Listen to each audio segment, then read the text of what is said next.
And let's turn our attention to legal matters. The Nigerian Bar Association's General Conference holding in Enugu State ended today with the conclusion of a more than 7-hour-long annual general meeting. The high point of the AGM, which was chaired by the body's president, Adam Osigwe, was the adoption of the amended NBA Constitution, which seeks to strengthen his electoral process ahead of his national elections due in 2026. The 7-day event with the theme Stand Out and Stand Tall recorded key activities, including critical conversations which centered around the need to improve the various sectors in the country. The delegates, estimated to be around 20,000, were advised to lead by example and uphold the highest standard of ethics. Now, joining me is a former chairman of the NBA Ikorodu branch, Bayo Akinlade. Thank you so much for joining us. Good evening. So let's get to your review and takeaway from this conference, which is now gaining popularity as the year goes by.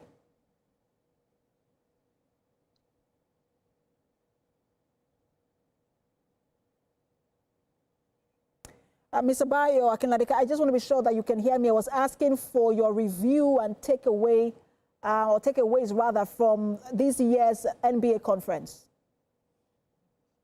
Well, the takeaways are quite important in terms of how we, as a bar association and lawyers in Nigeria, perceive what is going on, not only within Nigeria politically and security-wise, but what is also going on in the African nation.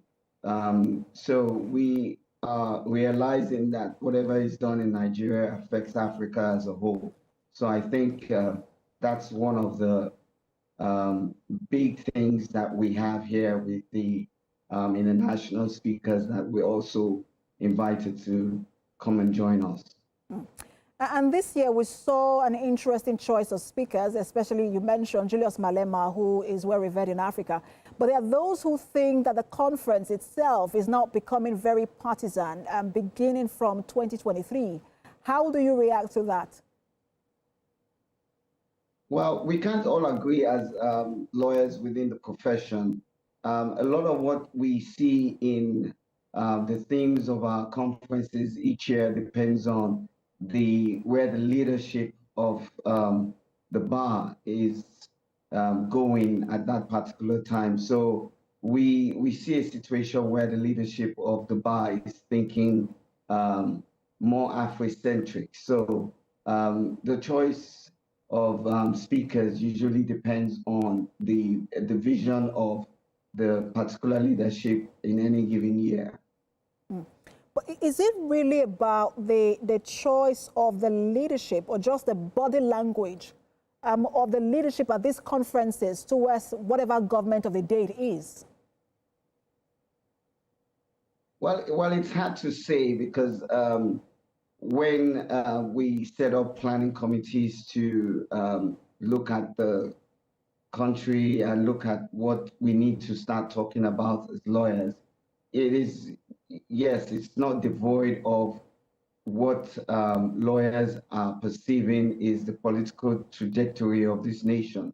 But yes, it is not uncommon to have a conference or a theme that is directed by the movement of the political environment.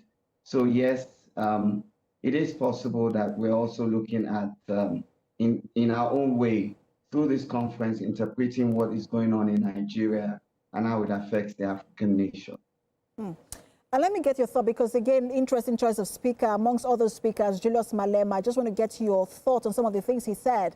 Most interestingly, he said that Africa should start thinking of a single currency, and I want to get your reaction to that, and just other things that were mentioned at that conference. What Julius is talking about is not anything new. In fact, it's been going on even before my generation, and even before Julius was born, during the leadership of Gaddafi and many other socialist, communist African leaders. this is not the first time we're experimenting on that discussion.